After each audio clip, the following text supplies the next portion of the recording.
करंजीत हनुमान मंदिर व मूर्ती प्राण प्रतिष्ठा सोहळा संपन्न।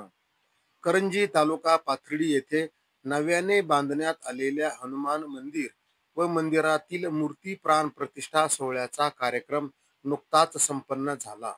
80 वर्षापूर्वीचे जुने मंदिर पाडून त्या ठिकाणी नवीन मंदिर बांधण्याचा संकल्प करंजी ग्रामस्थांनी उत्तरेश्वराच्या मागील अखंड हरिनाम सप्ताह दरम्यान केला होता।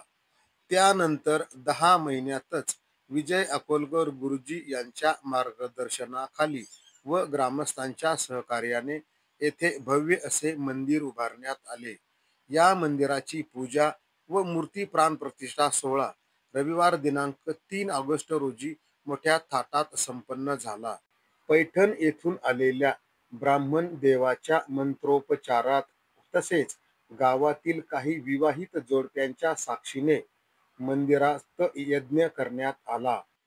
त्यानंतर वारकरी संप्रदायाचे हबप ज्ञानेश्वर माऊली कदम उर्फ छोटे माऊली तसेच करंजी घाट येथील ज्ञानेश्वर महाराज कराळे या संत महात्म्यांच्या हस्ते हनुमान मूर्तीची प्राण प्रतिष्ठा मंत्रांच्या जयघोषात संपन्न झाली। यावेळी अनेक संत महंत ग्रामस्थ मोठ्या संख्येने उपस्थित होती।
मागून घ्या तांदूळ घ्या ना काहीतरी।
हनुमान की